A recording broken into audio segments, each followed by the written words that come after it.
Hi everyone, I'm Dr. Kara from KH Evolution, and I wanted to take a moment and share with you a testimonial of peppermint oil. My experience with peppermint oil is very wide, and we've been using it in our family for about 6 years now. And it's an oil that we use almost every day, and the reason is because of its varied application. So there's over 150 different clinically studied uses of peppermint oil. And so there's a lot of documentation on its safety and its efficacy and its ability to go in and create balance and shifts within the cellular matrix of the body. And so we like to make sure that we have peppermint essential oil on hand in our home. So first I'm going to share my testimonial with you, and then I'm going to go into a few other uses that you can apply peppermint oil.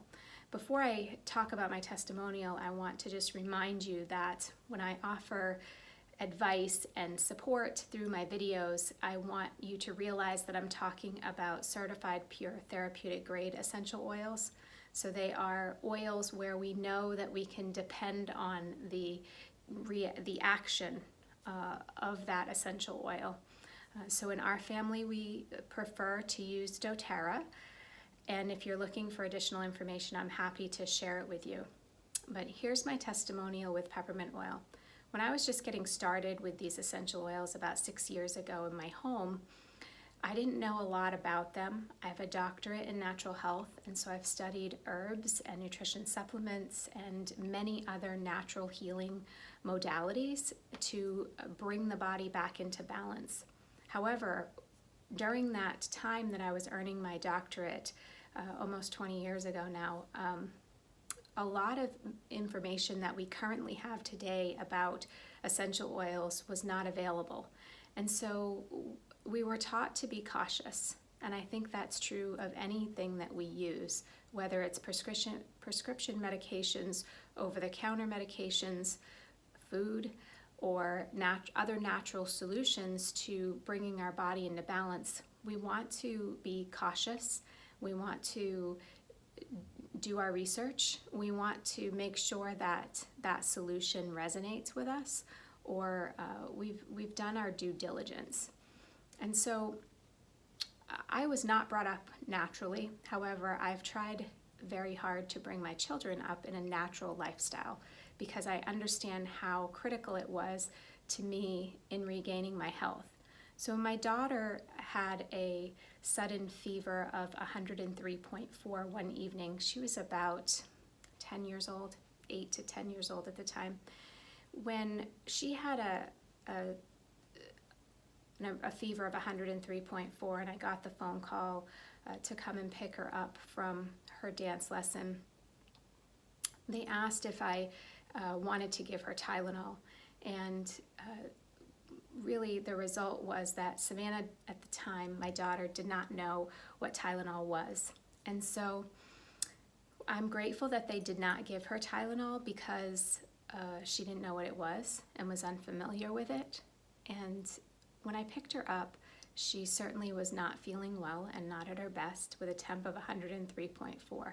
Luckily, we live about 3 minutes away, so immediately upon walking through the door, I applied peppermint oil to her entire spine, 1 drop up the spine, 1 drop across the forehead, and we went upstairs and put her in the bathtub and with tepid water, with room temperature water. And I said, I'll be right back. I'm going to go get the thermometer and a cup of water for you. And in the 5 minutes that it took me to go downstairs and grab the thermometer and get a cup of water, I immediately took her temperature, and her temperature was already below 102. So it was really amazing, and I was thankful. And so we applied the peppermint oil again. So this is about a 10-minute gap between the first application and now the second. And I took another drop of peppermint oil, applied it up her spine, and applied it across her forehead. And this time I applied it on the bottoms of her feet as well. And I allowed her to sit in the bathtub and I comforted her for about 10 to 15 minutes. And I took her temperature again, and her temperature was below 100. So it was in the 99 range. So we got out of the tub, I got her into bed, and I also at this time applied diluted oregano and diluted On Guard to the bottoms of her feet.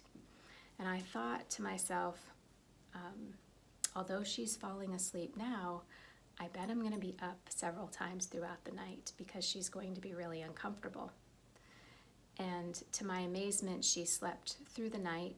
I checked on her a few times, taking her temperature, and her temperature remained below 100. When she woke the next morning, she did not have a temperature. Her temperature had returned down to normal, and she felt great and continued to rest throughout that day. So I just want to share this testimonial with you for a couple of reasons. One is my experience as a registered nurse.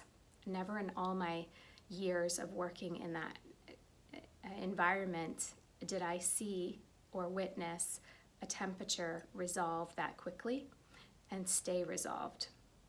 And this is one circumstance, not many, so I do understand that not every fever is going to respond this way. However, it gives me great hope, and it is certainly the oil that we reach for whenever she has a fever. I also want to talk a little bit about why we don't want to break a fever or lower a fever if we can help it. So 103.4 temperature can be dangerous, and we don't want a temperature to maintain at that level if at all possible.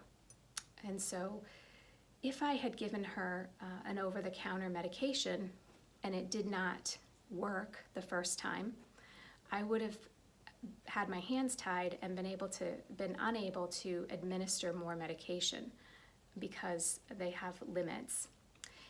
In this case, with using essential oils, I'm able to reapply another oil if by chance the peppermint oil didn't work. We could have applied any other oil to try and get a response within a 10 or 15 minute period. So the great thing about applying the oils is, one, it doesn't interfere with the mechanism that the fever is trying to accomplish. So a fever is a healing response. A fever comes in and brings heat and lymphatic flow to the areas of the body that are requiring healing, that are requiring help and support. So it's a natural process by the body for our body's own natural resources to help us get well. So we don't want to interfere with that process if we can help it.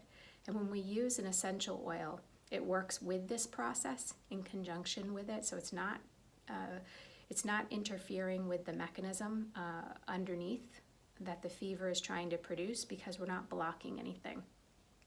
We're actually opening up flow. And so when we use a prescription drug or when we use an over-the-counter medication, oftentimes those elements will block the flow. And so we want to be careful or mindful of this. All right. I also wanted to share with you a couple of other ways that we use peppermint oil in our home. One of them is for discomfort. So if we have soreness or discomfort after dance lesson, or perhaps from falling or doing some yard work, peppermint oil is the oil that we reach for, and we apply it with dilution to the area of discomfort. Also, if I have head discomfort, this is the oil that I reach for first, because it provides a nice cooling and soothing effect, and oftentimes will eliminate the need for any additional oils or any other interventions. The other thing that peppermint is excellent for, we talked about it lowering your body temperature, and so that's true of other reasons why we might have an elevated body temperature too. So, sweating, we can apply that peppermint oil to our body to help reduce the sweating, the heat that has come up. So we can also take the peppermint oil internally using a drop in 8 to 10 or more ounces of water in our drinking water and consume the peppermint oil that way to provide support to our intestines, to our stomach, and also to help lower that or regulate that body temperature if there's a lot of heat involved. So in the summertime, peppermint oil is an excellent oil to put into your drinking water. So these are some great primary uses. Oh, I wanted to share the one putting the essential oil of peppermint over your lung points. So those lung points are right here or on your chest. You can dilute it, or you can put it actually on a piece of fabric. I like to put it on a piece of fabric and then put a hot pack on top, not a heating pad, but a warm, moist hot pack. So the beans that you might heat up in the microwave, and it helps to create flow and movement. It helps to, in my experience, break up mucus, and it helps to support that respiratory system overall. So there are some excellent uses of peppermint oil. Remember, there's over 150 clinically identified uses that we can apply peppermint oil. Peppermint oil is pennies per drop. And so I can't think of a better resource to have in your cabinet at home to reach for in instances where you need some relief. So I hope this has been helpful. I hope you've enjoyed my testimonial, and feel free to leave a comment.